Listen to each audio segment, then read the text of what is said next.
Mais en fait, ça vient rappeler la Audi Quattro que Aaron vous met en ref maintenant sur ma voix. Donc vous voyez, vous avez une photo avec les deux côte à côte et on voit clairement que la GT dans cette config va rappeler la Audi Quattro qui est juste à côté, qui est un modèle historique et qui est un modèle très important pour la marque Audi. Donc là, on a un pan de l'histoire de Audi, frérot. Rétro-carbone, on a une insertion, une extraction d'air ici, avec l'inscription GT dans une police très sympa.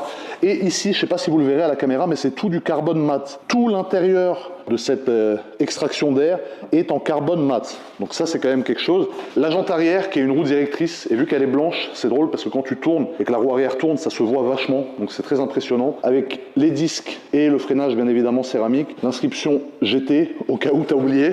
Au cas où, si jamais quand tu la vois comme ça, t'as toujours pas compris que c'est une GT, c'est écrit sur la jante, frérot, donc tu peux dormir tranquille. Et ensuite, nous arrivons sur la face arrière de cette voiture. Alors la face arrière de cette voiture est très impressionnante, c'est là qu'il y a des gens qui aiment un peu moins. On a ce double aileron. Donc tu vois là, tu as le béquet d'origine que tu aurais sur une RS6 normalement, et par-dessus ce béquet, Audi est venu mettre un